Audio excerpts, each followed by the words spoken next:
ओंकारं बिन्दुसंयुक्तं नित्यं ध्यायन्ति योगिनः कामदं मोक्षदं च ओंकाराय नमो नमः। सभी एक साथ शपथ के लिए तैयार हो जाएंगे। मैं प्रतिज्ञा करता हूँ, करती हूँ, आजीवन यम नियम का पालन करूँगा, करूँगी। मैं प्रतिज्ञा करता हूँ, करती हूँ, फर्स्ट अटेम्प्ट में जेआरएफ परीक्षा क्लियर करूँगा, करूँगी। मैं प्रतिज्ञा करती हूँ, करता हूँ, विश्व में योग का पताका फहराऊँगी, फहराऊँगा। मेरी संकल्प शक्ति सुदृढ़ है, पवित्र है, अबाध है। ओम ओम ओम। मैं अपनी संकल्प शक्ति से सब कुछ कर सकता हूँ, कर सकती हूँ। ओम ओम ओम। मेरे पास अजेय मनोबल है। ओम ओम ओम। इसी प्रार्थना के साथ, इसी शपथ के साथ आज की कक्षा को हम आगे बढ़ाते हुए ईश्वर से प्रार्थना करते हैं, माता पिता और गुरुजनों को नमन करते हुए आगे बढ़ते हैं। तो अपने दोनों हाथों को रब करेंगे धीरे से, उनको अपनी आइज पे रखेंगे और श्वास को छोड़ते हुए दोनों हाथों को नीचे लाएंगे। आइज को ओपन करेंगे ब्लिंक करते हुए। डायरेक्ट आँखों को स्क्रीन पे नहीं लाना चाहिए। तो जब भी आप कुछ करें, मेडिटेशन में या कुछ भी करते हैं, तो आइज को ब्लिंक करते हुए ओपन करना है। तो मैं अपना स्क्रीन प्रेजेंट करती हूँ, कोई दिक्कत होगा तो मुझे आप लोग बताइएगा। तो अब तक हम लोगों ने पढ़ लिया है स्लीप क्या है, टाइप ऑफ स्लीप देख लिया, ब्रेन वेव्स के बारे में देखा हम लोगों ने, उसके बारे में पढ़ा, किस तरीके से हम योग में अप्लाई करते हैं उसको भी देखा। एक फ्लो चार्ट है, आई थिंक 17वें नंबर पे या 15th नंबर पे है, प्लीज़ उसको आप लोग अच्छे से तैयार कर लेंगे। वो फ्लो चार्ट आपको आगे भी बहुत काम आने वाला है। आपसे एग्ज़ाम में डायरेक्ट क्वेश्चन नहीं पूछेंगे, घुमा के पूछेंगे। तो वहाँ पे ऐसा भी हो सकता है कि अरे मैंने तो शायद पढ़ा ही नहीं है ना। तो जो चीज़ें यहाँ पे कवर हो रही है ऑलमोस्ट यहीं से ही क्वेश्चंस रेज होते हैं। तो जो चीज़ें इंपॉर्टेंट है वो चीज़ आप लोग करके जाएंगे एग्ज़ाम में।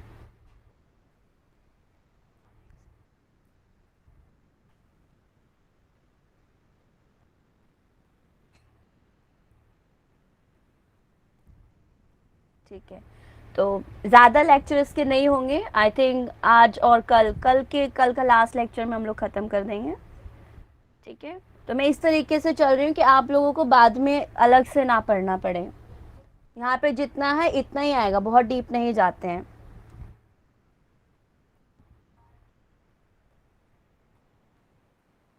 हाँ, ये वाला जो चार्ट है आपका, इसको आप लोग अच्छे से तैयार कर लेंगे। ठीक है, याद कर लीजिए इसको। वोल्टेज कितना है ये देखना है आपको, योगा का इम्पैक्ट किस तरीके का पड़ रहा है ये चीज़ भी आप लोगों को तैयार करना है। इफेक्ट ऑन बॉडी किस तरीके का, अगर डेल्टा वेव्स ज़्यादा टाइम तक के लिए है, या थीटा है, अल्फा है, बीटा है, डेल्टा है, गामा है, तो किस तरीके का रिएक्शन देखा जाता है बॉडी में, सिम्टम्स देखे जाते हैं बॉडी में, उस चीज़ का भी आप लोगों को आइडिया होना चाहिए, पता होना चाहिए। ब्रेन वेव्स के बारे में आप लोगों को बहुत अच्छे से पता चलेगा, इस डायग्राम से सारी चीज़ें क्लियर हो जाती हैं।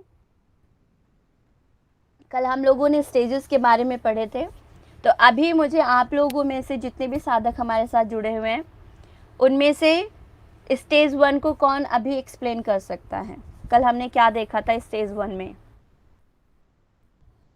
एनीवन?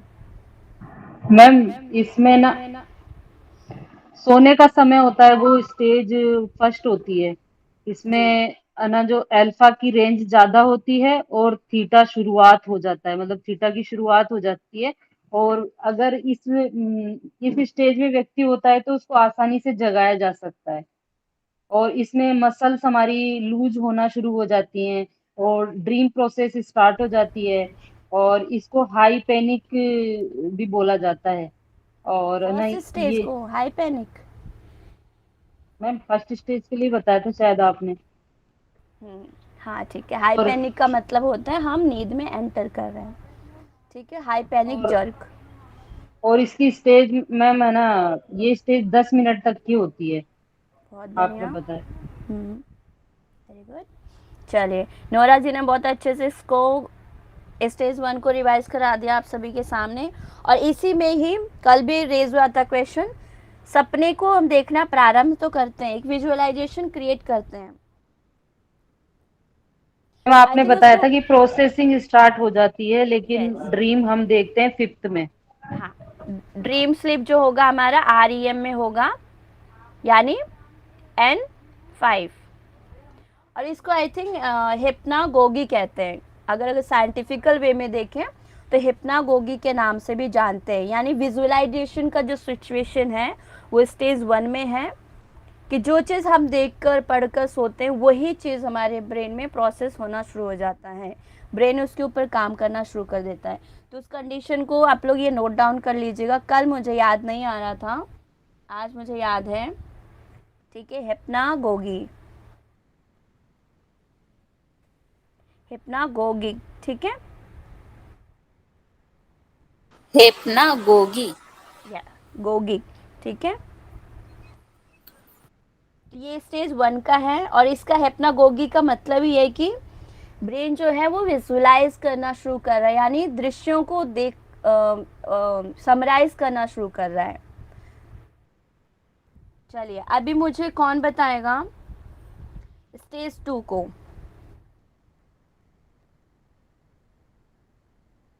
एनीवन, नोरा को छोड़ के बाकी कोई भी। हाँ मैम, कल आपने स्टेज 2 में बताया था, जैसे इसमें हमारी थीटा वेव्स होती हैं, ओके। है ना। और दूसरा आपने इसमें बताया था कि इसमें जो हमारी बॉडी का जो टेम्परेचर है वो डाउन रहेगा और हमारी जो हार्ट बीट है वो भी डाउन जाएगी और हमारी मसल्स भी इसमें हमारी रिलैक्स हो जाएगी।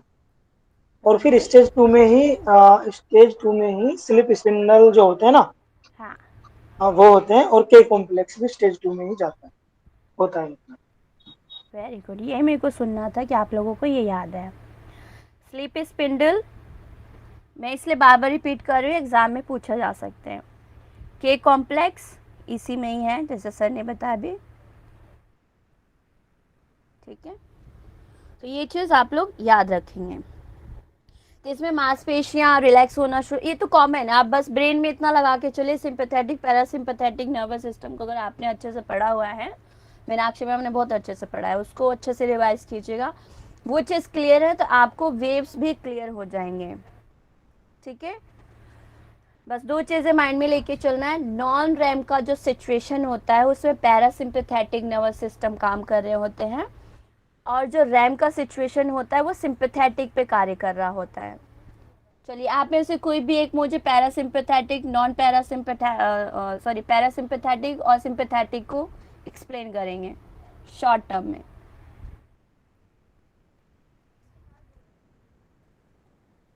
बताइए क्या है, बाकी सब मैसेज करेंगे।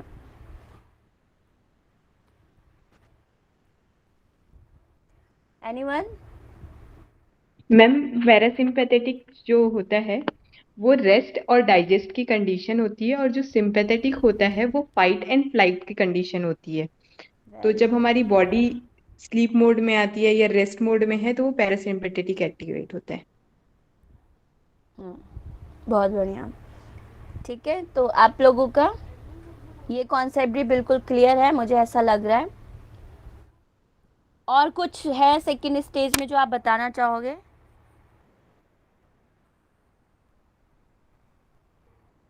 मैम मुझे तो इतना ही ध्यान है। अच्छा ठीक है, तो स्टेज 2 में ही जब ये स्टेज ख़त्म होने वाला होता है तो इसी में ही डेल्टा वेव्स के सिम्टम्स दिखने शुरू हो जाते हैं, जैसे पहले वाले स्टेज में बताया था भी, है ना। वहाँ पे अल्फा से फिर थीटा में कन्वर्ट हो जाता है, लेकिन सॉरी, थीटा का जो फ्रीक्वेंसी है होता है वो कम होता है स्टेज 1 में, ठीक है, और स्टेज 2 में ज़्यादा देखने को मिलता है। अभी इसी स्टेज में फ्रीक्वेंसी लेवल जो है डेल्टा का वो कम होगा, लेकिन स्टेज 3 में, ये मेरे को अब कोई और बताएगा, स्टेज 3 में डेल्टा का फ्रीक्वेंसी बढ़ जाता है। अब स्टेज 3 को मुझे एक्सप्लेन कीजिए आप सभी।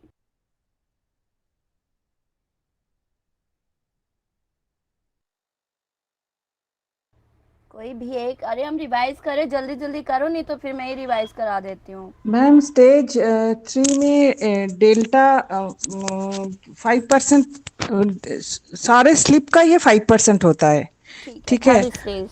थर्ड स्टेज इस पे डेल्टा का जो कंसंट्रेशन लेवल है वो ज़्यादा होता है, डीप स्लीप होता है, एंड ग्रोथ हार्मोन इस पे एक्टिव होता है। इस पे अगर डीप स्लीप ना हो तो सुबह हम फ्रेश फील नहीं करते, एंड जितना अच्छा डेल्टा वेव्स होता है उतना अच्छा सुबह बॉडी एनर्जेटिक होता है। एंड इसमें बॉडी का जो एक्सटर्नल प्रोसेस है वो सारा के सारा डाउन हो जाता है। कभी कभार इस पे स्वेट देख सकते हैं, एंड कोई कोई इंसान है जो ये डीप स्लीप में चिल्लाना, ये करना, बिड़बिड़ करना शुरू कर देते हैं। ठीक है, तो यहाँ मैं आपको थोड़ा सा क्लियर कर दूँ, कल शायद मैंने भी फ्लो में 3rd में ही आप लोगों को शायद नोट डाउन करवा दिया था। ये जो डिसऑर्डर का भी आपने बताया मैम, चिल्लाने का, ये टेरर्स होता है, स्लीप टेरर का नाम दिया गया है इस डिसऑर्डर को, और ये आता है पैरा इंसोमेनिया के अंदर, ठीक है। ये सिम्टम ज़्यादातर देखा जाता है स्टेज 4 में, ठीक मैम है। 4 में ही बताया था आपने। अच्छा, मैंने 4 में बताया था, मुझे लगा शायद 3rd में क्या होगा, इसलिए मैम ने ऐसा अभी बोले थे। नहीं, 3rd और 4th कंबाइन करा दिया था मैम आपने। नहीं मैम, आपने बताया था कि ये 4th में है ना, मतलब नींद में चलना और नींद में बड़बड़ाना, ये सब चीजें 4th में होती तो है। ठीक है, अगर 3rd में किसी ने नोट डाउन किया होगा, मैंने ये कहा था 3rd एंड 4th का ऑलमोस्ट चीज़ें कॉमन मिलेंगी, बस 3rd का आप लोगों को ध्यान देना है। ये स्टार्टिंग लेवल है, तो स्टार्टिंग में कोई डिसऑर्डर नहीं दिखेगा, तो अगर कंपेयर करेंगे तो वो 4th में आएगा, ठीक है। तो अगर नोट डाउन किसी ने किया है गलती से तो उसको 4th स्टेज में लेकर जाएंगे, ठीक है। ये बात क्लियर है सबको? बाकी मैम तो बिल्कुल इसका हम्म इसमें डिसऑर्डर जो चिल्लाना और चलना को क्या बोलते हैं, बोले इंग्लिश में आप? हाँ, इसको बोलते हैं नाइट नाइट टेरर्स। मैं लिख देती हूँ यहाँ पे, स्टेज 3, सॉरी स्टेज 4, आगे मिलेगा इसके ऊपर, अभी हम लोग पढ़ाई भी करेंगे इस डिजीज के।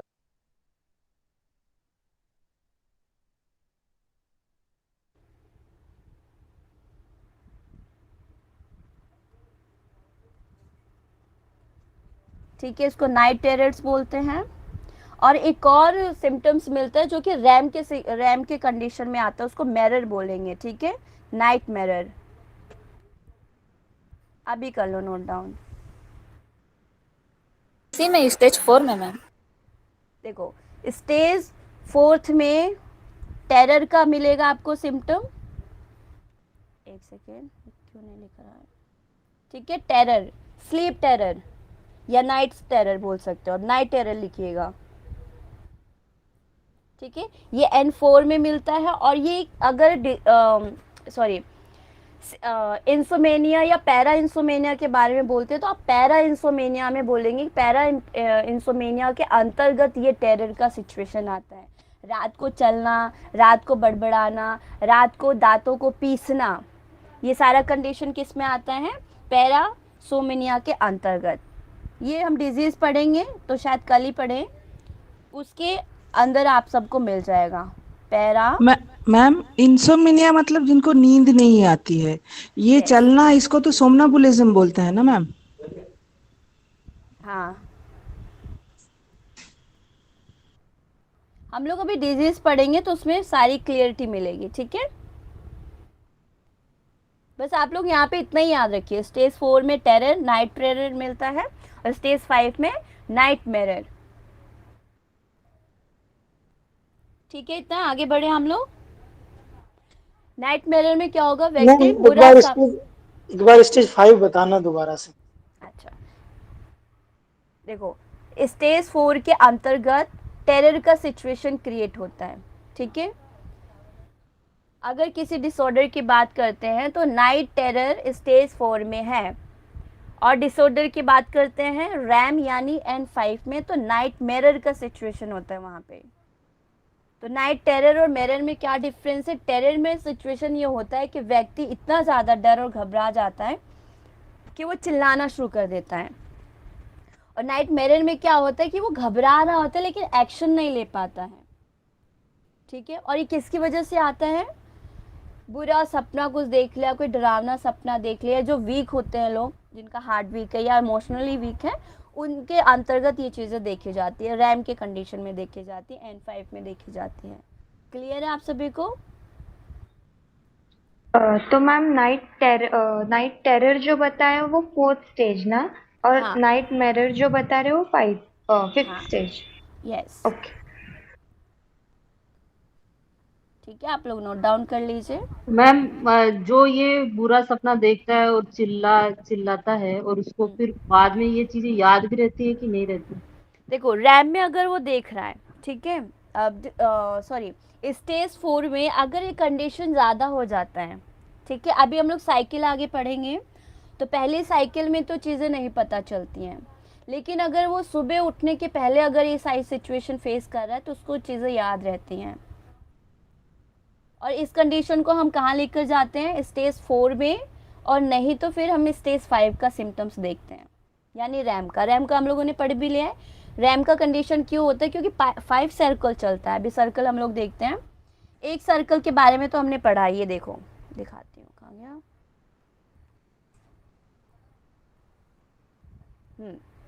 ठीक है, कि कंप्लीट साइकिल हम लोगों ने पढ़ा था कल। स्टेज 1 को हमने देखा, स्टेज 2 को देखा, स्टेज 3, स्टेज 4, स्टेज 5। तो ये एक सर्कल हुआ, यहाँ से स्टार्ट करते हम लोग, फिर ये ख़त्म हो गया यहाँ पर, ठीक है। ये पूरा एक साइकिल कंप्लीट हुआ। ऐसे ही हम लोग पूरे नाइट में, यानी 7.5 बोलो या फिर 8 घंटा, 8 आवर, इसके लिए हमें 5 राउंड का स्लीप लेना होता है। 1 2 3 4 5। और जो 5th वाला राउंड होता है, देखो रैम का कंडीशन जो है इसमें भी मिलेगा आपको, है ना? ये वाला कंडीशन है, फर्स्ट में भी, सेकंड में भी मिलेगा रैम, थर्ड में भी मिलेगा रैम, फोर्थ में भी मिलेगा रैम, 5th में भी मिलेगा रैम।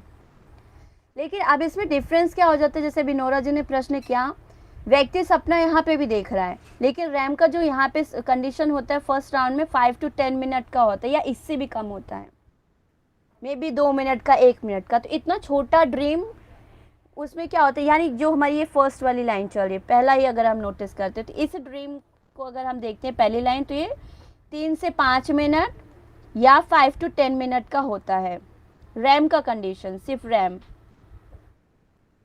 तो इसमें आपको स्लीप जो है वो याद नहीं रहेगी, मोस्टली ऐसा होगा, सॉरी ड्रीम आपको याद नहीं रहेगी। लेकिन यही चीज़ फिर आगे जैसे जैसे सर्कल्स बढ़ते जाएंगे, टाइमिंग रैम की बढ़ती जाएगी। कैसे, वो भी हम अभी देखते हैं। तो इसमें आते आते क्या होता है, 30 to 40 मिनट्स का स्लीप हम लोग लेते हैं, ये वाला। और ये कौन सा स्लीप होता है मुझे बताएंगे? लास्ट राउंड का। और 30 to 40 मिनट का अगर हम रैम ले रहे तो कौन सा राउंड होगा? ये मैम स्टेज 3 में आएगा ना? 5th होगा ना मैम? 5 राउंड। 5th राउंड में, ठीक है। मैं अभी स्लीप का एक्सप्लेन कर रही हूँ। चलिए, ये मैं रिवाइज करा देती हूँ। इसमें आप लोगों ने बताया breathing and muscles activity slow down, यानी वही रिलैक्सेशन का पोजीशन शुरू हो जाती है, यानी हमें जमाए आना शुरू हो जाते हैं, आंखें हम लोग क्लोज कर लेते हैं। और इसमें क्या होता है, आप जल्दी से किसी को भी उठा सकते हो। वो सोने के लिए गए तो आप आवाज़ लगाओगे तो उठ भी जाएंगे। आप डॉग को देखेंगे ना, वो ज़्यादातर इस वाले पोजीशन में सोते हैं, इसलिए उनका लाइफ बहुत बड़ा नहीं है, ऐसा बोला जाता है। कुछ लोगों में भी ऐसा पाया जाता है, जैसे मेरा भी स्लीप यही वाला है। मैं बता रही हूँ अपना पर्सनल एक्सपीरियंस है कि मुझे कोई भी उठाता है तो मैं फटाक से उठ जाती हूँ, मतलब मैं गहरी नींद में शायद मैं नहीं जाती हूँ, स्टेज 3 में मैं जा ही नहीं पाती हूँ। तो ये सिचुएशन भी कई लोगों का होता है। तो स्लीप डिसऑर्डर की केसेस में भी ऐसी चीज़ें हमें देखने को मिलता है कि ज़्यादा नींद आना भी डिसऑर्डर है, कम नींद भी आना भी डिसऑर्डर है, ठीक है। अब सेकंड में क्या होता है, बिल्कुल सही बोला था आप लोगों ने कि हार्ट रेट डाउन होना शुरू हो जाता है, टेम्परेचर डाउन होना शुरू हो जाता है, क्योंकि पैरासिम्पैथेटिक सिस्टम जो है एक्टिवेट हो रहा है। टेम्परेचर डाउन होगा, मसल्स लूज हो जाएंगे क्योंकि हम डीप होते चले जा रहे हैं। और स्टेज थर्ड जो होता है वो डीप स्लीप का बताया जाता है। और अगर हम नॉन रैम को लेंगे तो उसको डीप स्लीप के नाम से भी जानते हैं, क्वाइट स्लीप के नाम से भी जानते हैं। ओवरऑल पूरा यहाँ से लेके यहाँ तक, फोर्थ तक, तो यही समझना है, इससे ज़्यादा हमारे लिए पढ़ने की ज़रूरत नहीं। इसी को मैं बार बार इसलिए फोकस करूँ कि ये चीज़ क्लियर होनी चाहिए, आपकी कंफ्यूज नहीं होना है। इसमें क्या होता है, ब्रेन जनरेट होता है, स्लो डेल्टा वेव्स होता है। भी डेल्टा के बारे में भी आपने बताया, और कल नीरज ने भी प्रश्न किया था जब मैं वो स्पिंडल वाला डायग्राम दिखा रही, बिल्कुल वही स्टेयर वाला आप लोग एग्जाम्पल याद रखिएगा कि इसमें डेल्टा वेव्स स्टार्टिंग प्रोसेस पर है, लेकिन इसमें डेल्टा वेव्स जो होते हैं बहुत फास्ट हो जाता है, यानी बहुत ज़्यादा फ्रीक्वेंसी होती है इसकी, रेदर देन थर्ड स्टेज। इसमें मसल्स क्या होता है, फुल्ली रिलैक्स हो जाते हैं, इसी वजह से हम लोग डीप स्लीप में जाते हैं, ठीक है। और इसी स्टेज में हार्मोन्स, ग्रोथ हार्मोन्स हाँ जी, रेस्पिरेशन रेट के बारे में बताया था ना, वो स्लो होगी या इंक्रीज होगी? नहीं स्लो होगी। लॉजिकल माइंड लगाना है, क्यों स्लो होगी, पैरासिम्पैथेटिक नर्वस सिस्टम की वजह से वो एक्टिव हो रहा है। अब हम बाहरी जो चीज़ें वो एक्सेप्ट करना छोड़ रहे हैं, तो बॉडी क्या करेगी, क्योंकि बॉडी को एनर्जी चाहिए, वो एनर्जी को कौन सर्कुलेट करता है, ब्रेन इंस्ट्रक्ट करता है। अब जब ब्रेन को ये लग रहा है कि अब बाहर से हम डिटैच हो रहे हैं, इंटरनल हमें काम करना है, तो अंदरूनी काम करने के लिए बहुत ताकत की ज़रूरत नहीं होती है, बॉडी को इतना काम नहीं करना पड़ता है। तो क्या करते हैं, एक्स्ट्रा चीज़ों को ब्रेन जो होता है सुलाना शुरू कर देता है कि अब हाथ पैर रिलैक्स हो जाओ, इसका काम नहीं है, नेक रिलैक्स हो जाओ, इसका काम नहीं है, कान की जो ये मांसपेशियाँ रिलैक्स हो जाओ, इसका काम नहीं है, फोरहेड स्किन, हमारे facial skin, upper lip, lower lip के जो मसल्स काम करें, सारी चीज़ें रिलैक्स हो जाती है। अब बचा क्या है, इंटरनल ऑर्गन्स जो इनवॉलेंट्री प्रोसेस कर रहे हैं वो काम कर रहे हैं। अब उनको कम एनर्जी में भी बहुत अच्छे तरीके से काम करेंगे। अब उनमें से भी धीरे धीरे सब चीज़ों को वो रिलैक्स करना शुरू कर देते हैं, एक्सेप्ट आपका हार्ट, मतलब जो भी हमारे ऑर्गन्स हैं जो चलते रहते हैं जब तक हमारी डेथ नहीं हो जाती हैं। उनको छोड़ के ब्रेन सारे सिग्नल्स कहाँ लेकर आती है, स्टोर कर देती है ब्रेन में ही, कि आप ब्रेन फंक्शन को बहुत स्लो कर देना है और अपनी चीज़ों को पूरे डे से नाइट तक जो जो हमने प्रोसेस किया, जो जो चीज़ें हमने देखी है, फील किया, महसूस किया, उसको कलेक्ट करना है, मेमोराइज करना है, उसको एक जगह सेट करना है, ठीक है। तो इससे हम लोग कह सकते हैं कि सारी चीज़ें जितनी भी हैं, क्रिएशन का जो प्रोसेस बहुत तेज है वो भी डाउन, कहीं ना कहीं आपका रेस्पिरेटरी रेट भी down, BP down, mental activity down, eye movement down, ठीक है। तो सारी चीज़ें धीरे धीरे रिलैक्स होना शुरू हो जाती हैं, तो ऐसे याद रखना है, ठीक है। और इसमें लिखा भी है रिपेयर, यानी अब बॉडी जो है अंदर की चीज़ों को रिपेयर करना शुरू कर दे रही है, क्योंकि एक्स्ट्रा चीज़ें हमने ख़त्म कर दिया। अच्छा, मैं यहाँ पे बताती हूँ, अकॉर्डिंग टू आयुर्वेदा, सुश्रुत जी ने बताया है कि मतलब उन्होंने स्लीप को एक्सप्लेन ऐसे किया हुआ है कि स्लीप क्या चीज़ है, जब हमारी इंद्रियां अपने विषयों से डिटैच हो जाती हैं, ठीक है। यानी आँख है, वो कोई भी चीज़ देख नहीं रहा है, उसको देखने को उसने हटा दिया है, कुछ भी विजुअलाइज नहीं कर रहा है, तो वो क्या हुआ, उसके विषय से वो डिटैच हो गया। तो आंखें क्या करेंगी, रिलैक्स। ऐसे कान हैं, वो कुछ सुनने के अभी लेवल पे नहीं है, यानी अपने आप को वहाँ से डिटैच कर दिया अपनी चीज़ों से। टेस्ट, जीवा जो है वो टेस्ट को डिटैच कर रही है, तो हमारी जीवा की जो एक्टिविटी है, मांसपेशियाँ, वो भी रिलैक्स हो जाएंगी। तो महर्षि जी कहते हैं कि स्लीप का स्टेज वही है जब हमारी इंद्रियां अपनी विषयों से अलग हो जाती हैं। आप सबको इंद्रियां पता है, ठीक है, ज्ञानेंद्रिय, तन्मात्राएं और कर्मेंद्रिय, इन सब चीज़ों को अगर हम लेते हैं, अगर ये अपने विषयों से डिटैच हो जाते हैं तो हम स्लीप के कंडीशन में चले जाते हैं, ठीक है। तो ऐसे याद रखिए आप सभी कि सबसे अगर डिस्कनेक्ट हो गए तो इंटरनल वे में हम ज़्यादा फोकस्ड हो जाते हैं। ठीक है। अब स्टेज 5th में जो है आपका बीटा सेल्स जो होते हैं वो एक्टिव हो जाती है, या ब्रेन जो है वो एक्टिव हो जाता है। इसमें हार्ट रेट एक्टिव हो जाता है और इसमें हम नींद में सपने भी देखते हैं। अब इसमें आप लोग मुझे बताइए, ये चीज़ जबकि हम लोग ऊपर से नीचे की तरफ जा रहे हैं, डाउन डाउन डाउन होते जा रहे हैं, लेकिन रैम के कंडीशन में आते आते ही ये चीज़ें इंक्रीज कैसे हो गई? मेरी आवाज़ नहीं आ रही है आप तक? यस मैम, आ रही है। आ रही है मैम मैम। सिंपैथेटिक सिस्टम काम करने लग गया इस वजह से। अच्छा, और सोचिए। अच्छा, मुझे वेव्स बताइए, अभी बताइए स्टेज 1 में कौन सा वेव मूव करता है?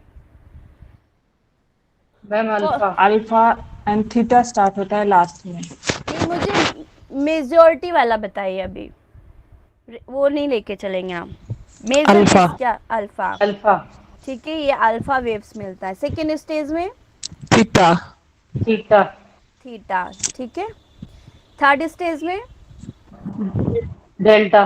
डेल्टा, लेकिन ये लो डेल्टा हम कह सकते हैं, ठीक है। और यहाँ पे हाई फ्रीक्वेंसी डेल्टा। पीक पे डेल्टा। डेल्टा। और रैम में कौन सा होगा फिर? बीटा। क्या चीज? रैम में beta. Beta beta beta. Beta beta waves, ठीक है। अब बीटा वेव्स आप लोग मुझे बताइए, हम तो सो रहे हैं, रैम में सो रहे हैं, राइट? फिर बीटा वेव्स क्यों मूव कर रहा है हमारे ब्रेन में? तो गलत नहीं हो गया? हमने गलत तो नहीं पढ़ लिया कुछ? नहीं मैम, बिकॉज वो सिंपैथेटिक एक्ट करना स्टार्ट कर दिया ना, तो अलर्टनेस आ गई है, इसीलिए बीटा वेव्स ये करना हो। Very good. और कोई कुछ बोलना चाहेगा इस पर?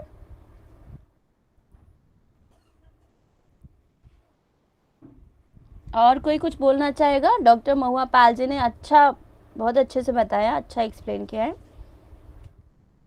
बहुत करीब हो आप। ठीक है, तो मैम के शब्दों को मैं थोड़ा मॉडिफाई कर रही हूँ। बीटा वेव्स के जो गुण हैं वो मुझे आप लोग बताइए किस प्रकार के हैं, इसी में आंसर छिपा हुआ है।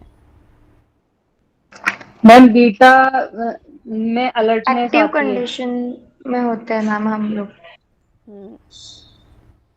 ठीक है, तो आप देखो, जो हमारा रैम है, 5th साइकिल जब हम पूरा करते हैं तो उसमें कितना होता है? 30 to 40 मिनट का होता है रैम, ठीक है। यानी हमारा नींद का जो डिमांड था, चक्र था, पूरा हो चुका है।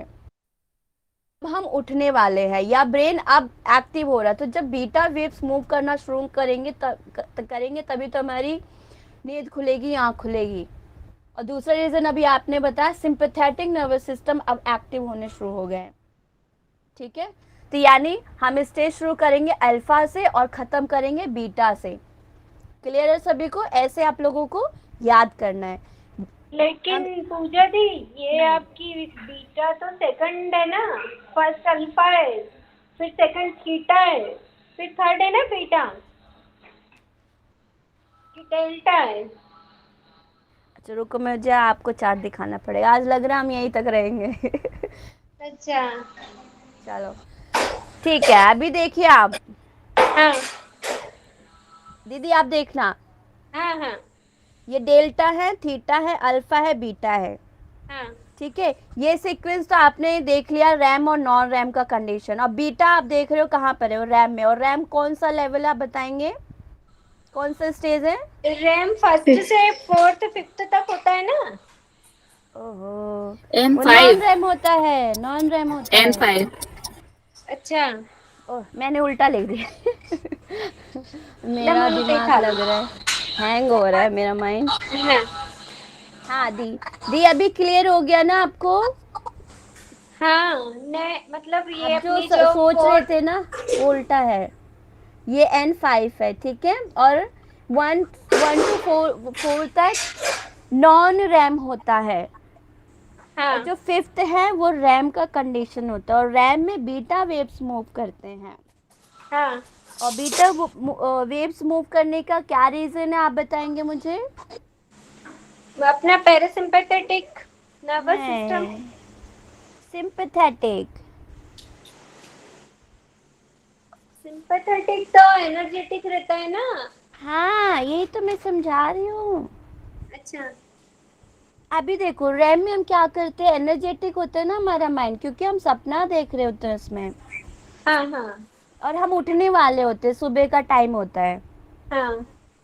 ठीक है, तो इसीलिए हम बस एक कंडीशन याद रखना, रैम में जो बीटा वेव्स मूव कर तो रहे होते हैं, लेकिन हमारे हाथ पैर ऐसे पैरालाइज से होते हैं, बस ब्रेन में काम चल रहा होता है। जब यही वेव्स और बढ़ जाता है तो हमारी आंखें खुल जाती हैं। हाँ ठीक है, तो सबको मेरी रिक्वेस्ट है, आप ये चार्ट अच्छे से करेंगे। मैं इसलिए इस पे टाइम लगा रही हूँ, क्योंकि यही हमारे पेपर में आ रहे हैं, बाकी चीज़ें तो इतना इम्पोर्टेंट नहीं है। चलिए अभी हम लोग एक जो आज का टॉपिक है वो करते हैं। पिछला सबको समझ में आ गया, राइट? जी मैम। मैं आपको इसके पहले एक स्लीप साइकिल का ये मैं रेशो बता देती हूँ। सर्कैडियन रिदम को भी पढ़ेंगे हम आज। तो अभी हम लोग एक साइकिल हम लोगों ने पढ़ा, सबको क्लियर है एक साइकिल? ठीक है, देखिए ये एक चीज़ याद रखनी है, आपके 5 राउंड्स हैं, मैं यहाँ सर्कल बना रही हूँ। ठीक है, ये हमारी एक स्लीप हुई, तो यहाँ से मैं शुरू करती हूँ।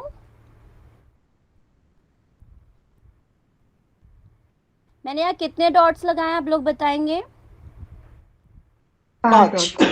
5।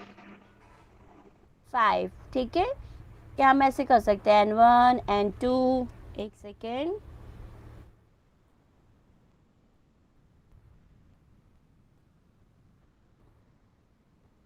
ठीक है, N2 N3 N4 और N5 N5। ठीक है जी, तो जो पहली वाली राउंड होती है यानी स्टार्टिंग प्रोसीजर होता है, स्टार्टिंग में हम सो रहे होते हैं, राइट? क्योंकि आप लोगों ने पढ़ा है 90 मिनट्स के एक एक सर्कल होते हैं। ठीक है, तो 5 सर्कल हमारे कितने हो जाते हैं? 450 मिनट के। तो 1 घंटे का 60 मिनट होते हैं, तो हम कैलकुलेट करते हैं 450 को डिवाइडेड बाय 60 करते हैं आप, तो कितना मिलता है आपको? 7.5 आर।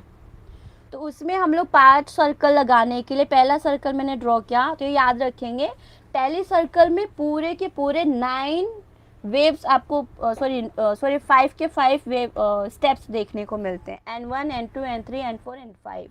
अब सेकेंड लाइन देखेंगे आप सभी, सेकेंड में क्या होता है? N1 को छोड़ देते हैं। ठीक है, मैम एक बार फिर से बताइए ना। बताती हूँ, बहुत सिंपल, इतना ज़्यादा दिमाग नहीं लगाना है आप लोगों को। ठीक है, देखो अब सेकेंड लाइन में मैं अभी डॉट करती हूँ। ठीक है, तो यहाँ पे मैंने यहाँ पे शो किया 2 3 4 5। ठीक है, यहाँ पे मैंने किसको छोड़ दिया है? 1 को छोड़ दिया है। ठीक है, तो सेकेंड राउंड में जो है आपको, हमें फर्स्ट वाला स्लीप नहीं आता है सेकेंड राउंड में। क्यों? क्या हम फिर से जग के फिर से सोने जा रहे? नहीं ना, उसी साइकिल को अब आगे कंटिन्यू करना है। ठीक है, तो सेकेंड राउंड में क्या होता है? एन वाला सिचुएशन नहीं होता है, तो एन वाला जो भी टाइम लेते थे, एन वाला टाइम आप लोगों ने बताया था, कितना बताया था मुझे बताओ?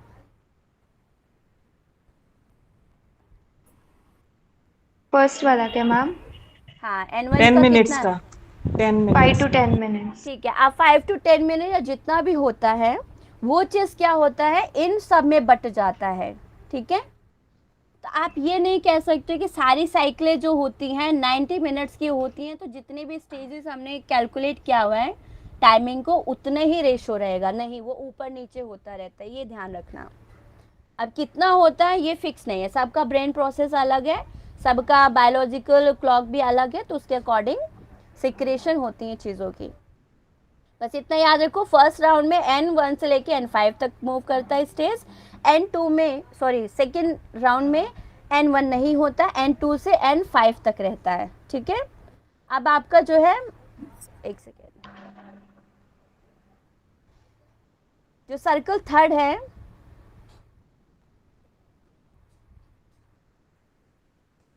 ये आपका फर्स्ट सर्कल, सेकेंड सर्कल, ये है थर्ड सर्कल। अब मैं यहाँ पे ड्रॉ करती हूँ।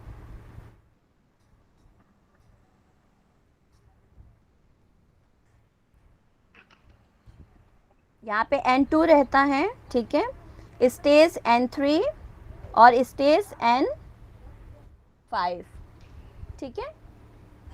अब यही सेम प्रोसीजर आपका 4 और 5 में भी रहता है, यानी फर्स्ट राउंड में सब है, सेकेंड राउंड में कौन नहीं है बताएंगे मुझे? N1 N1 नहीं। उसका लॉजिक समझ में आप लोगों को समझ में आ गया होगा, क्यों नहीं है? Yes ma'am. ठीक है, एब्सेंट कौन है? Absent N1। ठीक है, अब नेक्स्ट में कौन एब्सेंट है? N2 N1 और N4, ठीक है।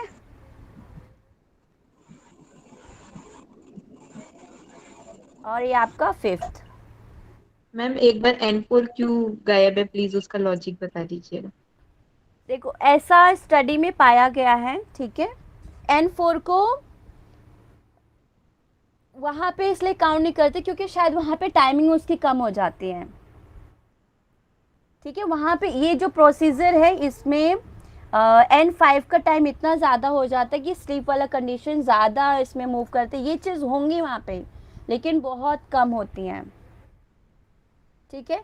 तो इनका रेशो ज़्यादा हो जाता है और यहाँ पर आते आते जो 5th लाइन होता है यहाँ पे 30 to 40 मिनट्स का रेम हो जाता है हम लोगों का, ठीक है। अब N4 का जो कंडीशन होता है वो डीप स्लीप का कंडीशन होता है।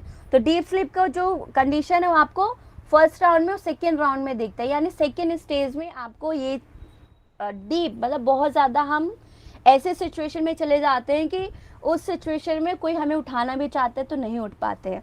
और इसका लॉजिक आप दूसरा ये दे सकते हो कि अगर N4 ज़्यादा टाइम के लिए रहा तो व्यक्ति कोमा में भी जा सकता है, ठीक है। अब N4 का यहाँ पे आप देखो क्या है बताते हैं, सॉरी, देखो क्या होगा इसका इफेक्ट अगर ये ज़्यादा रहता है या फिर पूरे 5 के 5 राउंड में रहता है तो बॉडी में जो होता है इस तरीके की डिजीज शुरू हो सकती हैं। व्यक्ति ज़्यादा मतलब जाना चाहिए उसको डीप स्लीप में, बट उसको लंबे टाइम तक के लिए जाना नहीं चाहिए। अगर व्यक्ति जाता है तो वो कोमा में भी जा सकता है, वो मतलब जैसे हम योगियों को कहा जाता है वो स्टेज समाधि का स्टेज होता है, ठीक है। तो डेल्टा का वेव्स का होना डीप स्लीप में जाना इतना काफ़ी है, वो 2 राउंड में आता है, इतना काफ़ी, इससे ज़्यादा नहीं उसको मूव करना है, ठीक है। अब इससे ज़्यादा अगर मूव करना है तो किस कंडीशन में करें? रैम का, ठीक है। रैम का बेनिफिट मैं बताती हूँ। अभी तो हमने उसका नेगेटिव वो देखा कि हमें सपने आते हैं, हम मिरर का सिचुएशन क्रिएट हो जाता है, ठीक है। लेकिन N5 का भी मैंने लिखवाया था कि उसी में ही ये ऐसा कंडीशन होता है जिसमें हम लोग अच्छा डिसीजन ले पाते हैं। क्यों? क्योंकि हमारा बीटा वेव्स मूव कर रहा है और बीटा वेव्स मूव करने का मतलब हमारा ब्रेन बहुत अच्छे से कार्य कर रहा है। लेकिन इसका भी लंबे टाइम तक के लिए अगर ये प्रोसीजर रहता है तो ये भी डिजीज़ का कारण बन जाता है। क्लियर है यहाँ तक? डेल्टा सही है लेकिन ज़्यादा होना गलत है। ऐसे ही N5 मतलब डेल्टा के मुकाबले ज़्यादा होना चाहिए, ठीक है। मैम ये आपने बताया कि जो फर्स्ट चक्र है उसमें तो पूरे 5 के 5 रहेंगे, हाँ दूसरे चक्र में मतलब पहले को छोड़ के सारे रहेंगे, हाँ और थर्ड चक्र में आपका ना जो सेकंड वाला और फोर्थ वाला छूटेगा, हाँ ऐसे बताया? हाँ बिल्कुल सही, ठीक है। ठीक है। अब जो थर्ड में हमने देखा है वही 4th में वही 5th में रहना है। और कई बार होते हैं ना, हम लोग पूरा स्लीप साइकिल नहीं कंप्लीट करते, यानी 5 का 5 राउंड पूरा नहीं करते, तो इस कंडीशन में क्या होता है, डिजीज़ फिक्स बनना शुरू हो जाता है। क्यों? क्योंकि रैम जो है वो पूरा नहीं कर पाता है, ठीक है, यानी ये साइकिल डिस्टर्ब करते हैं कई बार, और ये वाला तो अगर ये डिस्टर्ब हो गया तो ऑटोमेटिक ही हो जाएगा, राइट। तो इसलिए कहते हैं पूरा स्लीप लेना चाहिए ताकि ये पूरा साइकिल हो। चलिए अभी हम लोग सर्काडियम को पढ़ते हैं। तो ये समझ में आ गया आप लोगों को स्लीप साइकिल? मैम ये जो 4th नंबर वाला और जो 5 नंबर वाला है जो चक्र, उसमें ये दोनों ही बने रहेंगे, 3rd और 5th? हाँ, नहीं 4th and 5th, 3rd 4th 5th इनमें बने रहेंगे। हाँ मतलब जो 3rd चक्र है और जो 4th चक्र है और जो 5 चक्र है, ये तीनों चक्र में एक सेकेंड ये में 3rd और हाँ एक सेकेंड मैं बताती हूँ फिर से। आप लोग लग रहा है कंफ्यूज हो रहे हैं ये सर्कल देख देख के। हाँ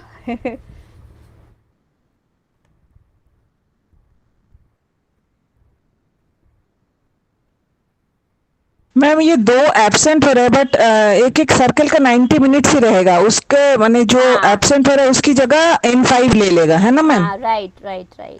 तो जो एब्सेंट हो रहा है उसका जगह कोई और ले रहा है, तो कौन ले रहा है? मोस्टली रैम लेता है, ठीक है। इसलिए आप देखोगे रैम का क्वेश्चन बन सकता है, बहुत अच्छा पॉइंट पकड़ा है आपने। रैम का प्रश्न यहाँ पे बन सकता है कि पहले स्टेज में और सबसे लास्ट स्टेज में रैम कैसा है, मतलब कितने मिनट तक का रहता है। तो स्टार्टिंग में आप 4 to 10 मिनट बोलिएगा कि पहले स्टेज में, सॉरी 4 to 10 नहीं 5 to 10 मिनट बोलिएगा, और 5th स्टेज में ये बढ़ के कितना हो जाता है इसका टाइम 30 to 40 मिनट का। ठीक है, अभी मैं यहाँ पे आपको बताती हूँ कहाँ गया, ये माइंड में शायद अच्छे से बैठ जाएगा। अच्छा टाइम कितना फास्ट भागता है ना, नहीं समझ में आता। ठीक है, स्टेज 1 में 1 and 2 and 3 and 4 and 5 बताते रहना अगर मैं गलती करती हूँ तो। स्टेज 2 में n एब्सेंट हो जाएगा, n2 n3 n4 और n5, ठीक है। अब स्टेज 3 में 1 absent n2 n3 n4, sorry मैंने गलती किया ना, मैंने 5 होगा ना। इंसान की फितरत होती है गलतियां करना ठीक है, तो n4 हमारा एब्सेंट, ठीक है। आप देखो इसको भी आप नोट डाउन कर लीजिएगा, 5 to 10 मिनट का रेशियो है, ठीक है। तो इसमें आगे मतलब इसका प्योरली कैलकुलेट नहीं करके बताया गया कि अब यहाँ पे कितना बढ़ेगा, आप लोग अनुमान लगा लो 10 से 15, फिर 15 से 20, 20 से 25, ठीक है। लास्ट स्टेज तक हम बताते हैं अभी।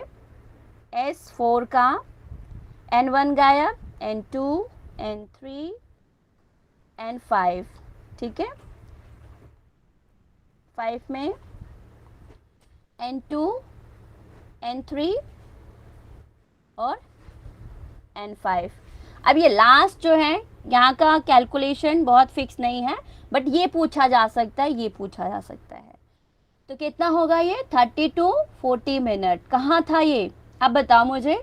यहाँ अगर आप सपना देखते हो, आपको थोड़ी सी सुई चुभती है, तो वो आपको ज़्यादा पेनफुल होगा या आपको ऐसा कोई तलवार लेके हिट करता है उससे ज़्यादा चोट लगेगा? तलवार से ज्यादा लगेगी। राइट। तो जब हमारा टाइम पीरियड इसका ज़्यादा है तो इसमें हम जो भी देखते हैं वो चीज़ें हमें याद रहती हैं और हम बता भी पाते हैं, ठीक है। और इस कंडीशन में छोटा टाइम है तो इसमें आया और गया पता ही नहीं चलता है, ठीक है। आप सब आपको क्लियर है, यहाँ तो कोई डाउट नहीं है? मैम हाँ जी। जैसे ये चीजें तो समझ में आ गई, लेकिन जैसे मतलब ब्रेन वेव के अकॉर्डिंग देखें तो N1 में वही अल्फा, N2 में थीटा, N3 हाँ में जो थीटा और डेल्टा है ना, हाँ N4 हाँ में डेल्टा, N5 में रैम गामा, नहीं हाँ। सॉरी N5 में बीटा। N5 में N5 में डेल आपका बीटा होता है। कोई बात नहीं, जितना समझ में आ गया ना उतना ठीक है, और मत ज़्यादा जाइए डीप में, नहीं तो आप लोग ना कंफ्यूज हो जाएंगे पेपर में बहुत ज़्यादा ही। तो अपने जर्नल पर्पस हम लोग इतना कर रहे हैं, अदरवाइज़ ये भी नहीं पूछेंगे इतना, ठीक है। जो पूछेंगे वो मैंने बता दिया आपको। 5 सर्कल होता है, ये याद रखिए। रैम का टाइम जो होता है फर्स्ट राउंड में कम होता है, लास्ट राउंड में सबसे ज़्यादा हो जाता है। और रैम में ही आपको ड्रीम स्लीप आता है, रैम में ही मिरर का कंडीशन होता है,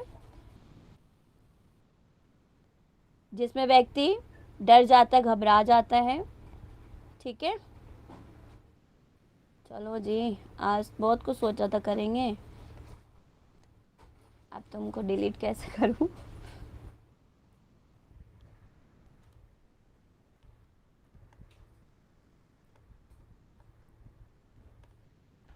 ठीक है, हम ये पढ़ लेते हैं, लास्ट है हम लोगों का ये चीज़। सर्कैडियम को तो आज हम कंप्लीट करके जाएंगे। ठीक है, अब फिजियोलॉजी ऑफ स्लीप हम लोग देख लेते हैं कि क्या चीज़ है।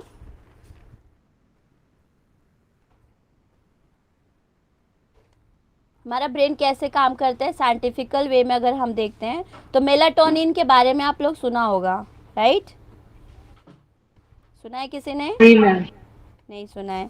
ये एक प्रकार का हार्मोन होता है जो जिम्मेदार होता है नींद आने के लिए। पीनियल ग्लैंड से सिक्रेशन होता है। बहुत बहुत सही बताया आपने। ठीक है, वो डायग्राम है यहाँ पे कि नहीं है? हाँ, ये रहा।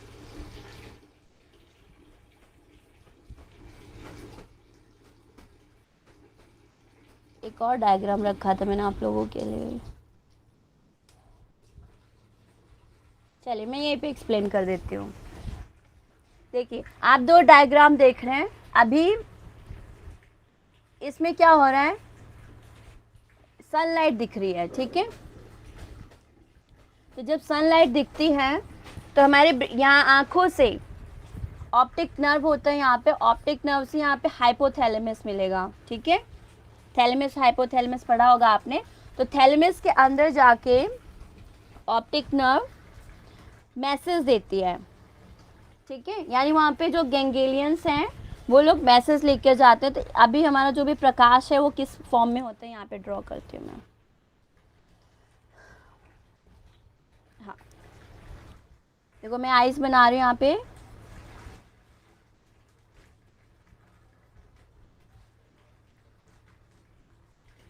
मैं मून बना रही हूँ, ठीक है?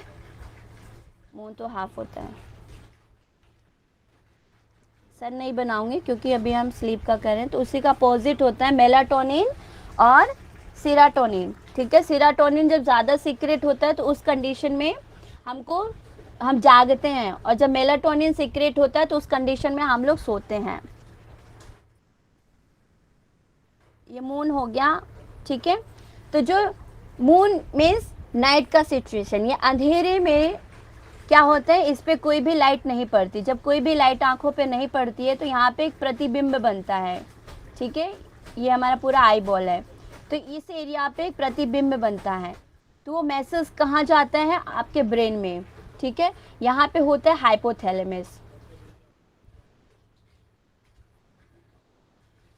ठीक है, हाइपोथैलेमस में जाता है, और हाइपोथैलेमस से ही इसी में एक चीज़ पाई जाती है जिसको हम कहते हैं SCN। ठीक है, इसको हम बोलेंगे सुप्रा कास्मिक न्यूक्लियस। क्या बोलेंगे, बताइए? सुप्रा कास्मिक न्यूक्लियस। सुप्रा कास्मिक याद करना है इसको, ठीक है? कल पूछूंगी मैं, ये ज़रूरी है इसलिए मैं बता रही हूँ। न्यूक्लियस, ठीक है? तो ये हाइपोथैलेमस में पाया जाता है ये, ठीक है? SCN। इसमें एक हार्मोन सीक्रेट होता है, वो हार्मोन मैसेज पहुंचाता है, अभी किसी ने बताया था, पीनियल ग्लैंड के पास। ठीक है, पीनियल ग्लैंड। अब पीनियल ग्लैंड जो होता है, देखा कि आंखों के पास कोई प्रकाश नहीं है, मैसेज गया और इसने सुप्रा कास्मिक न्यूक्लियस ने पीनियल को मैसेज दिया। पीनियल ने फिर 2 हार्मोन है इसके पास, लाइट नहीं है तो उसने क्या सीक्रेट किया, बताएंगे आप सभी? मेलाटोनिन। अरे सेरोटोनिन किसने बोला? मेलाटोनिन। ठीक है, तो इसको सीक्रेट किया। अब मेलाटोनिन जो होता है वो नींद लाने का कार्य करता है। ठीक है, इसकी उपस्थिति में क्या होता है, हमारी जो वेव्स होते हैं और हमारी जो स्टेजेस होती हैं वो शुरू हो जाती हैं, यानी नॉन रेम का प्रोसेस शुरू हो जाता है। स्टेज 1, स्टेज 2, स्टेज 3, यानी स्लीप का कंडीशन, स्लीप, इसकी वजह से हम सोते हैं। ठीक है, इतना प्रोसेस क्लियर है आप सभी को? जी मैम। ठीक है, चलिए अब इसी को ही हम लोग यहाँ पे मैं दिखा देती हूँ। आप देखो, मून का मैंने बता दिया आपको, ये सन का देखो। जब हम लोग लाइट के पोजीशन में होते हैं, पोस्चर में होते हैं, इसलिए कहते हैं कि जब हम लोग टीवी देख रहे होते हैं, फ़ोन देख रहे होते हैं, मूवीज़ देख रहे होते हैं, उस कंडीशन में क्या होता है कि हमें नींद नहीं आती। तो इसका रीज़न यही है क्योंकि वहाँ पे वो वाला सिक्रेशन नहीं हो रहा है जो नींद दिलाए। हार्मोन्स नहीं सिक्रेट हो पा रहे, यानी मेलाटोनिन नहीं सिक्रेट हो पा रहे। रात हो गई है लेकिन हम लाइट में बैठे हुए और उस लाइट के मतलब ब्रेन को हम लोग गोली देते हैं, मतलब उसको बेवकूफ़ बनाते हैं। क्यों? क्योंकि ब्रेन बस इतना ही समझता है, हमारी आंखें इतनी समझ रही हैं कि भैया लाइट है, वो कौन सी लाइट है उसको नहीं पता, सनलाइट है। पहले जब नेचर के करीब हम लोग रहते थे, जब लाइट वगैरह का इन्वेंशन नहीं हुआ था, उस टाइम पे ये सनलाइट जब सूर्योदय होता था तो हमारी आँखों पर इसका लाइट पड़ता था, तो ब्रेन को एक मैसेज चली जाती थी कि भैया अब सुबह हो रही है, अब मैसेज लेकर जाओ, अब उसको अपने रास्ते से लेकर जाना है, हाइपोथैलेमस को पहुंचाना है, वहाँ पे जो SCN है उसको मैसेज देना है, फिर वो देगा पीनियल ग्लैंड को, फिर पीनियल ग्लैंड जो है मेलाटोनिन को सिक्रेट करे, सॉरी सेरोटोनिन को सिक्रेट करेगा, और फिर सेरोटोनिन की वजह से ये आउटपुट निकल के आएगा कि अब ब्रेन एक्टिव हो जाएगा, उसमें बीटा वेव्स मूव करने शुरू हो जाएंगे, ब्रेन के सारे फंक्शन तैयार हो जाएंगे, यानी एक तरीके से बॉडी को तैयार कर दिया। ठीक है, लेकिन अब इसी को ही हम लोग उसको भ्रमित करते हैं, ब्रेन को कैसे भ्रमित करते हैं? लेट नाइट सोते हैं, स्क्रीन अपना आंखों के सामने लगा के रखते हैं, और फिर ये प्रोसेस जो होता है वो उनके लिए रॉन्ग हो जाता है, और इसीलिए रात रात तक हम लोग क्या करते हैं, इस वाले सिचुएशन को नहीं फील कर पाते। यानी हमें 9 बजे सो जाना चाहिए, 9-10 बजे सो जाना चाहिए, और हमें आराम से अपना स्लीप आवर कंप्लीट करके सुबह उठ जाना चाहिए। ठीक है, ये सारा प्रोसेस बनता है। हेलो, हाँ जी, तो बोल रहे ना, जब हम पढ़ते हैं ना रात में तो कितनी नींद आती है, तो कुछ नहीं बना सकते पढ़ते हुए। हाँ, पढ़ने के टाइम का सबसे बढ़िया है। ये बात तो सही नोटिस किया आपने, ये चीज़ तो मैंने भी एक्सपीरियंस किया हुआ है। रात में जब भी हम बट सोचेंगे ऐसा भी तो होता है, जब हम एग्जाम टाइम में पढ़ते हैं ना तो फिर पूरी रात भी नींद नहीं आती है। बिल्कुल। अभी देखना आपका नींद गायब होने वाला है। उसमें डर होता है मैम। राइट। डर होता है, फियर, फाइट एंड फ्लाइट वाला फियर। हाँ बिल्कुल सही। तो अभी देखो हमारी जो साइंस ने, अभी मैं इसको, ये हमारा साइकोलॉजिकल स्लीप हो गया, इतना तो आप लोग कर लीजिए याद। ठीक है, ये वाला चीज़ पूछा जाएगा, इम्पॉर्टेंट है। उसमें से भी SCN इम्पॉर्टेंट है, मेलाटोनिन इम्पॉर्टेंट है, सेरोटोनिन इम्पॉर्टेंट है। अब देखिए ये प्रोसेस यहाँ पे हो रहा है, इसने लाइट देखा तो ब्रेन एक्टिव हो गया, उसको मैसेज गया। ठीक है, मैसेज गया और सेरोटोनिन एक्सक्रीशन शुरू हो गया हार्मोन के थ्रू। अब देखो सारा गेम तो इसी चीज़ का है ना, ब्रेन का। इसीलिए हमारे ऋषियों ने कहा है कि यथा पिंडे तथा ब्रह्मांडे, और उन्होंने ये कहा है कि आपकी ब्रेन में वो सारी शक्तियाँ हैं जो ब्रह्म में है, ब्रह्मा के अंदर वो सारी चीज़ें आपके अंदर हैं। ब्रेन को अगर आपने बोल दिया कि तू सब चीज़ें कर सकता है तो वो कर लेगा। अगर ब्रेन को किसी ने समझा दिया कि तू कुछ नहीं कर सकता तो कुछ नहीं कर पाएगा। ठीक है, तो यहाँ पे हम ज़्यादा टाइम तक के जगह रहें, उसके लिए हम क्या बोलते हैं ब्रेन को, क्या हम गोलियाँ देते हैं उसको? लाइट की गोलियाँ देते हैं, अलग अलग तरह की लाइट देते हैं। LED लाइट देंगे, फैशनेबल लाइट देंगे, फ़ोन का लाइट देंगे, स्क्रीन देंगे, लैपटॉप देंगे, मूवी का देंगे, सिनेमा हॉल में चले जाएं, खैर वहाँ पे तो लाइट बंद रहता है बट स्क्रीन बड़ी होती है। ठीक है, प्रोजेक्टर का लाइट देंगे, तो उससे क्या होता है, ये गोली खा के ब्रेन पूरी बॉडी को तैयार कर देता है, अलर्ट कर देता है, फौजियों तैयार हो जाओ। ठीक है, मैं सेरोटोनिन एक्सक्रीट कर रहा हूँ, तैयार हो जाओ, अभी बॉडी को रिलैक्स नहीं मिला है। वो बेचारे तो गाड़ी की तरह काम कर रहे हैं, हम उनका ध्यान नहीं दे रहे, हम बस उनसे काम लिए जा रहे हैं। ठीक है, तो साइंटिफिकल वे में आप लोगों ने देख लिया, और थ्योरेटिकल वे में या आप अपने एंशियंट टाइम में भी जाते हैं तो कहीं ना कहीं यही रीज़न था। हमारे ऋषि का मतलब है रिसर्चर, उन्होंने पहले ही इस चीज़ को एक्सेप्ट कर लिया था, पहले ही बता दिया था कि सूर्योदय से पहले उठो या सूर्योदय तक तो उठ ही जाओ और सूर्यास्त तक सो जाओ। तो कहीं ना कहीं वो साइंस उन्होंने तब पढ़ लिया था जब कुछ भी इन्वेंट नहीं हुआ था, है ना। आप सब मानते हो कि नहीं मानते हो इस चीज़ को, कि मतलब कितने ज़्यादा उनका ब्रेन कितना पावरफुल था कि वो नहीं देख सकते थे कि आँखों में कितने तरह के सेल्स हैं, क्या क्या चीज़ें कार्य कर रही हैं, ब्रेन में क्या क्या फंक्शंस हो रहा है, लेकिन उनको सारी चीज़ों का ज्ञान था, सब चीज़ों का ज्ञान था। आज साइंस भी उन्हीं की चीज़ें जो दी गई हैं उसी के ऊपर वो प्रैक्टिस कर रहे हैं, उसी की चीज़ों को इन्वेंट कर रहे हैं। अच्छा, एक और अच्छी चीज़ हमारी साइंस ने, मॉडर्न साइंस ने क्रिएट किया हुआ है, इन्वेंट किया हुआ है, वो क्या चीज़ है। आजकल आप देखेंगे लाइट में साइंस ने ये पाया है, ठीक है, कि अब फ़ोन भी आप इस्तेमाल करते हैं तो उसमें रीडिंग मोड का ऑप्शन मिलता है। किस किस ने देखा है, आप सब मुझे बताएंगे। यस मैम, हमने देखा है ना, तो वो किस काम में आता है, कोई बताएगा मुझे। मैम उसमें ना ब्लैक एंड व्हाइट कर देता है ताकि वो अंधेरा वाला आ जाए। अंधेरा वाला नहीं, उसमें हल्का ऑफ वाइट या येलोइश शेड आता है, ठीक है। उससे क्या होता है, ब्रेन को ये मैसेज आता है कि देखो दो चीज़ें हैं, ये आप लोग ध्यान में रखना। येलो लाइट ब्रेन को सॉरी ब्लू लाइट जो है, यहाँ पे इन्होंने अलग शायद ड्रॉ किया हुआ है, बट ब्लू लाइट जो है, ब्लू लाइट ब्रेन को एक्टिव करता है, ठीक है। और येलोइश लाइट जो होती है, येलोइश लाइट ब्रेन को रिलैक्स करता है। तो जो हमें ये फंक्शन मिला हुआ है ब्लू लाइट का, कैसे आप बताएंगे। जब सनराइज होता है तो उस टाइम में ना थोड़ा सा इन्वायरमेंट में ब्लूइश सा नज़र आता है स्टार्टिंग का, उसके बाद वो फिर येलो येलो येलो, फिर पूरा जो इन्वायरमेंट है पूरा वाइटिश हो जाता है, राइट। तो ब्लू से क्या होता है, ब्रेन को मैसेज आता है कि अब अपने माइंड को एक्टिव करना है। तो इसी वजह से देखो सुबह का वो लाइट देखते ही पूरा टाइम हम लोग एक्टिव रहते हैं, और जैसे सूर्यास्त होता है हमें सुस्ती आने लगती है। अगर आप लोग फ़ोन वगैरह बंद करके 8-9 बजे रखते हैं तो आप देखना, आप फील करेंगे कि मुझे नींद आ रही है, या संध्या देखते ही आपको नींद आनी शुरू हो जाएगी।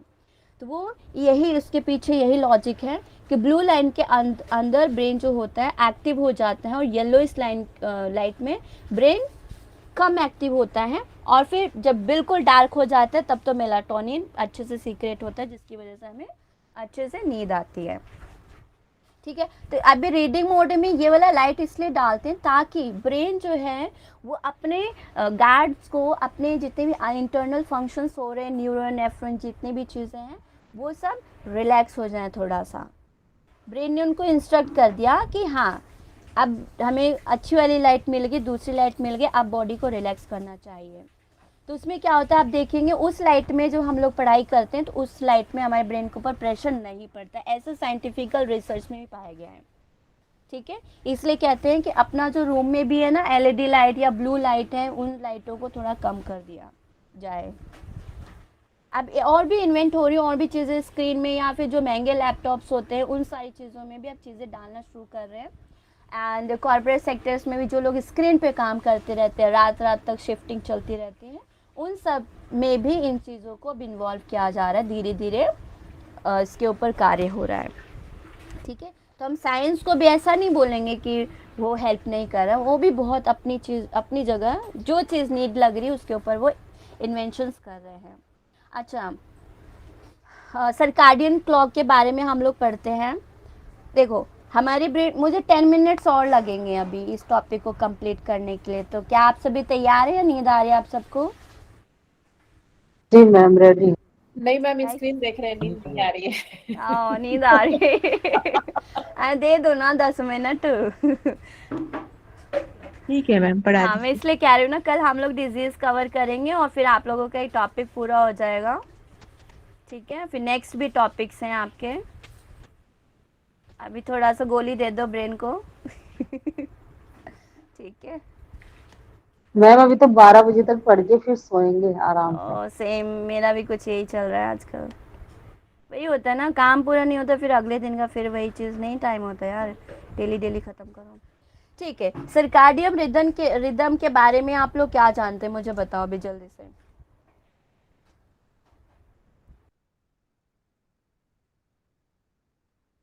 बताती हूँ क्योंकि नया टॉपिक है आप लोगों के लिए।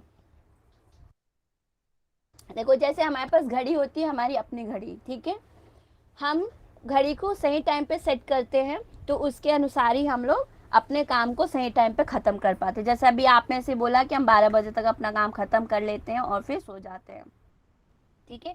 तो वो क्लॉक हम सेट करते हैं, उसको देखते रहते हैं कितने बजे ये करना है, 5 बजे जुड़ना है मैम के साथ, 7 बजे जुड़ना है स्लीप वाली क्लास में। कैसे करते हो? क्योंकि आपने सेट किया, आपने टाइम टेबल बनाया हुआ है, आप कहीं नहीं जाएंगे इस टाइम पे क्योंकि आपको पढ़ना है, राइट। इसी प्रकार से नेचर ने, भगवान ने हमें बायो क्लॉक दिया हुआ है, इसको सर्काडियन रिदम के नाम से हम लोग जानते हैं। और दूसरा नाम इसको क्या बोलेंगे है? बायोलॉजिकल क्लॉक, ठीक है।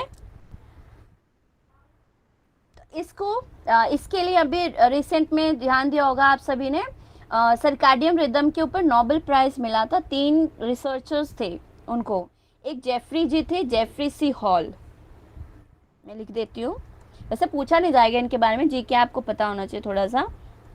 जेफरी जी थे, हैं, सॉरी जेफरी जी है, उनको ये इसके ऊपर इन्होंने बहुत कार्य किया है, तो उनको भी, इनको नोबेल प्राइज दिया गया। एंड सेकेंडली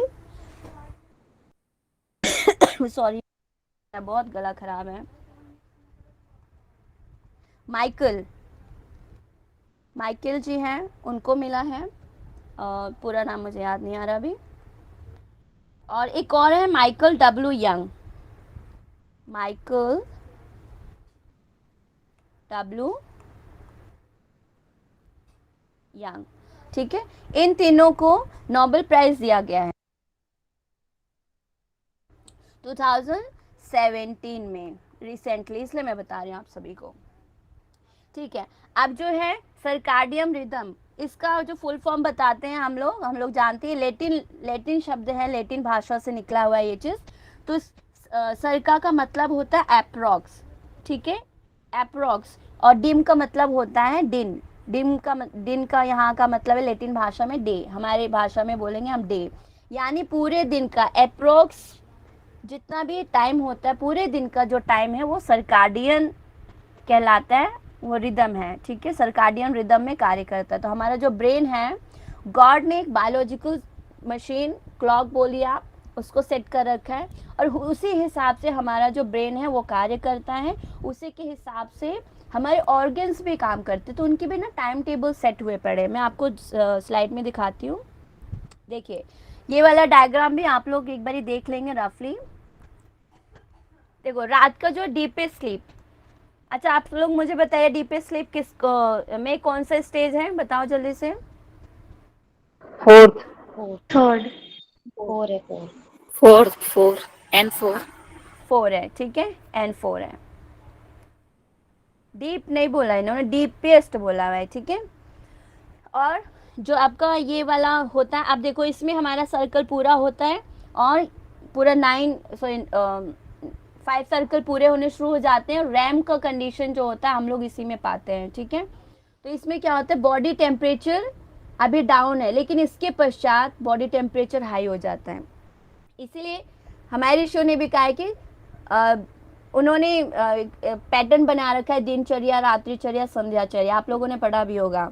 तो उन्होंने उसके अनुसार क्रिया करने के लिए बोला है, वो साइंस ने आज फाइंड आउट किया है, तो वो बता रहे कुछ इस फॉर्म में, इस चार्ट के फॉर्म में, ठीक है। जो चीज़ हमें एंशियंट में पता थी, हमारी संस्कृति में थी, हमारी परंपरा में थी, हमारे मामा जी, दादी जी, नानी जी जिसको फॉलो करते थे, वो चीज़ साइंस ने देखा, बॉडी में कुछ वही चीज़ मिला उन लोगों को, ठीक है। तो इस टाइम पे क्यों बोलते हैं उठने के लिए, क्योंकि इस टाइम पे बॉडी का टेम्परेचर जो होता है बहुत कम होता है। और इन्वायरमेंट में भी देखो, हम लोग पढ़ते हैं अभी ऑरा के बारे में, बहुत रिसर्च हो, ऑरा को फाइंड भी कर लिया साइंस ने। तो ऑरा हमारे शरीर के अंदर मौजूद है, हमारे शरीर के अंदर और भी शरीर मौजूद हैं, ये चीज़ हमारे एंशिएंट में हमारे ऋषियों ने बताया था, ठीक है। साइंस रिसर्च कर रही है और रिसर्च क्या करे, चक्रास के ऊपर, बॉडी में कहीं नहीं दिखती है लेकिन हमारे ऋषियों ने उसको फाइंड आउट किया। तो इन सारी चीज़ों के ऊपर रिसर्च चल रहा है। उसी प्रकार से जब ऑरा है हमारी बॉडी में, और जब लोगों के या पूरे जितने भी जीव जंतु हैं यहाँ पर, स्पीसीज हैं, उनका टेम्परेचर भी कम है, तो पूरे इन्वायरमेंट में टेम्परेचर कैसा होगा बताएंगे मुझे? डाउन होगा, है ना? टेम्परेचर डाउन होगा। और सबसे बड़ी चीज़ अगर साइंटिफिकल आप देखते हैं तो सन का जो होता है उसका लाइट इतना ज़्यादा नहीं होता, इस वजह से भी, क्योंकि अभी सनराइज हो रहा है, तो उस वजह से भी इन्वायरमेंट बिल्कुल कूल रहता है। इसलिए कहते हैं सुबह उठकर आराम से उठिए आप, आपको वॉशरूम जाना है आप जाइए, फिर आकर अभ्यास कीजिए, योगा अभ्यास कीजिए, प्राणायाम कीजिए, अपने लिए कुछ कीजिए, अपने बॉडी के लिए, माइंड के लिए कुछ कीजिए। और इसके बाद क्या कहते हैं कि शार्पेस्ट ब्लड प्रेशर, इसके बाद हमें नहीं सोना है, उठ जाना है, क्योंकि बीटा वेव्स एक्टिव हो गए। अगर इसमें हम सोएंगे तो हमको डिजीज़ क्रिएट होना शुरू हो जाएगा। इसमें ब्लड प्रेशर बढ़ जाता है, यानी हम अब पूरे शरीर को तैयार कर रहे हैं कि पूरे टाइम हम शाम तक कैसे अपने आप को चैनलाइज करें। अब मेलाटोनिन जो है सिक्रेशन स्टॉप हो जाता है, बताएंगे क्यों हो जाता है? 7:30 बजे के करीब दिन हो रहा है मैम, इसलिए सेरोटोनिन का सिक्रेशन शुरू होना होता है लाइट इसलिए। की वजह से दिन हो रहा है, लाइट की वजह से, क्योंकि अब आंख ने क्या देखा? लाइट। ठीक है, ब्रेन ने क्या प्रोसेस किया? अरे भैया मेलाटोनिन को खत्म करो, दिन हो गया है, जगाओ, सबको जगाओ, सब सो गए थे, सबको उठाओ, तो ये प्रोसेस शुरू हो जाता है। और 10 बजे तक हम हाइएस्ट अलर्टनेस में होते हैं, यानी ब्रेन अच्छी नींद ली है आपने, 5 साइकिल पूरा किया हुआ है, तब पूरे टाइम बहुत एक्टिव रहेंगे, तो हाईएस्ट अलर्टनेस, पूरे ऑर्गन एक्टिव रहेंगे। आफ्टरनून आ गया, फिर बेस्ट कोऑर्डिनेशन होता है, यानी जो भी आप करोगे मेंटली फिजिकली जो भी हम कार्य करते हैं उसमें बेस्ट कोऑर्डिनेशन बनता है। अंदर के इंटरनल ऑर्गन्स भी बेस्ट कोऑर्डिनेशन बना पाते हैं। और इसमें इस वाले टाइम पे क्या होता है? फास्टेस्ट रिएक्शन का टाइम होता है। ठीक है, हम बहुत अच्छे से रिस्पॉन्सेस भी कर पाते हैं, अपना कार्य भी बहुत अच्छे से कर पाते हैं। कार्डियोवास्कुलर एफिशिएंसी, मसल्स स्ट्रेंथ, ठीक है, 5 बजे करीब हमारी जो हार्ट का प्रोसेस है, मसल्स हैं, वो सारी बहुत अच्छी रहती हैं। ठीक है, जस्ट बिकॉज ऑफ एक लाइट, वो सनलाइट, एक सनलाइट हमारा बाहर है और एक सनलाइट नीचे, वो क्या है? सेरोटोनिन। ठीक है, इसीलिए बाहर जो कहते हैं यथा पिंडे तथा ब्रह्मांडे, हम ऐसा लॉजिक लगा सकते हैं, ये लिख के मत आ जाना पेपर में कभी। ठीक है, समझने के पर्पज से बता रहे हो। हाईएस्ट ब्लड प्रेशर, आप देखो ये दूसरा लॉजिक हम लगाते हैं। हाईएस्ट ब्लड प्रेशर का हम लोग कैसे कैलकुलेट करते हैं? अगर पूरे दिन हमारी कुछ ऐसी एक्टिविटी हो जाती है जिसमें हम ना खुश थे, या कुछ हमने अच्छा नहीं किया, कुछ भी ऐसा कंडीशन होगा, गुस्सा आ गया, कुछ हुआ, ठीक है, तो उस रीज़न से भी क्या होता है हमारी बॉडी में, क्योंकि ब्रेन ही तो है, ब्रेन को आप जैसा पोषण दोगे वो वैसा रिएक्ट करेगा, जैसे इंद्रियां एक्सेप्ट करेंगे वैसे ही रिएक्ट करेगा, क्योंकि ब्रेन का काम क्या है? आपने इंस्ट्रक्ट किया 5 इंद्रियों से, उसने आगे मैसेज पहुंचा दिया। दूसरा चीज़ ये होती है कि पूरे टाइम आप फिजिकल और मेंटल वर्क इतना ज़्यादा कर चुके हुए होते कि शाम होते होते ब्लड प्रेशर क्या होता है? अपने पीच पे आ जाता है, हाई हो जाता है। ठीक है, इसका टाइम ऊपर नीचे हो सकता है, स्टडी में आप देखोगे 6:30 बजे ही नहीं, फिक्स नहीं है, क्योंकि सूर्योदय सूर्यास्त हमेशा आप देखेंगे कुछ आगे पीछे दिखाता है, डेली का आगे पीछे, कुछ मिनट आगे कुछ मिनट पीछे, सर्दियों में अलग होता है, गर्मियों में अलग होता है। ठीक है, आप सुबह दोपहर शाम संध्या ऐसे देख के चलिए। अब 9 बजे तक क्या होता है? मेलाटोनिन सिक्रेशन शुरू हो जाते हैं, इसलिए कहते हैं 9 बजे के पहले खाना खा लो, यानी 7 बजे करीब आप खा सकते हो, हाईएस्ट बॉडी टेम्परेचर जब होता है। ठीक है, उस टाइम में क्या होता है कि आपका स्टमक कार्य कर रहा है और टेम्परेचर भी अच्छा है, और अग्नाशय जब आपका एक्टिव रहता है उसमें आप कुछ भी डालेंगे, गैस हमारा जब स्पीड में होता है, तेज होता है, तो उसमें जल्दी से खाना पक जाता है, राइट, और स्लो है, गैस खत्म होने वाला, तो खाना पकता नहीं है। तो हम लोग क्या करते हैं जब हम लोग रात को खाते हैं, खैर मेरी ये बैड हैबिट है, तो मेलाटोनिन शुरू हो गया सिक्रेशन, क्योंकि उसने रात देखा, ब्रेन ने क्या किया, प्रोसेस देना शुरू कर दिया कि अब सेरोटोनिन को कम किया जाए, मेलाटोनिन को सिक्रेट किया जाए, क्योंकि रात हो रहा है, ये बायोलॉजिकल क्लॉक बोल रहा है। लेकिन हम उसको गोलियां क्या दे देते ब्रेन को? अरे नहीं, स्क्रीन सामने रख देते हैं, जैसे अभी कर रहे हैं बैड वर्क। तो इससे क्या होता है? मेलाटोनिन सिक्रेशन हो रहा है, नेचर अपना काम नहीं छोड़ेगा कभी भी, सूरज कभी नहीं उगना छोड़ेगा, वो उगेगा, अब हम अपने आप को गुफा में बंद करके रखे, हम सनलाइट लेने नहीं जा रहे, हमारी बोन्स कमजोर हो रहे हैं, विटामिन डी की कमी हो रही है, हम गोलियां ले रहे, सप्लीमेंट्स ले रहे, तो इसमें गॉड की तो कोई वो नहीं है, गलती मिस्टेक्स नहीं है।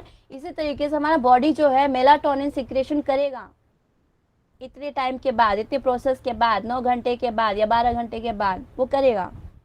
अब आप उसको कैसे डील करते हो ये हमें देखना है। तो जब मेलाटोनिन सब अच्छे से नहीं सीक्रेट होगा तो उसका कंडीशन क्या होगा, आप लोग मुझे बताओ। नींद नहीं आएगा, इंसोम्निया, स्लीप साइकिल इनकम्प्लीट रहेगा मैम। वेरी गुड, हाँ, नहीं सो पाएगा ना, नींद नहीं आएगी, स्लीप साइकिल कंप्लीट नहीं होगा। और क्या बताया अभी, अभी किसने बताया? इंसोम्निया मैम इंसोम्निया मैंने बताया आकाश जी कुछ बोल रहे थे। हाँ जी आकाश जी बोलिए। टाइम का वो टाइम का शेड्यूल बिगड़ जाएगा ना। हाँ तो साइकिल ही तो हो गया, हाँ बिल्कुल सही, ठीक है। तो इससे क्या होगा, हाँ, अब मतलब जब हाँ जब हमारे सर्कैडियन रिदम बिगड़ा तो क्या हुआ, सब चीज बिगड़ जाएगा, क्योंकि इसी साइकिल के ऊपर तो ऑर्गन्स के भी टाइम सेट हुए पड़े हैं, राइट। अच्छा मैंने शायद लगाया है क्या, हाँ देखो अभी देखो,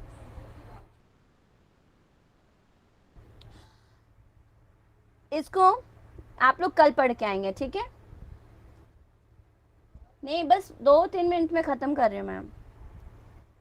अब अगर हम सर्कैडियन क्लॉक को डिस्टर्ब करते हैं, राइट, तो क्या होता है, हमारे ऑर्गन्स के भी जो टाइम सेट हैं, फिक्स्ड हैं, जो गॉड ने बना रखे हैं, वो भी डिस्टर्ब होते हैं, ठीक है। अब लीवर का जो काम है वो कहते हैं कि 11 बजे से काम शुरू करता है, 11 से, ठीक है सर, 11 से 3 बजे तक लीवर काम करता है, ठीक है।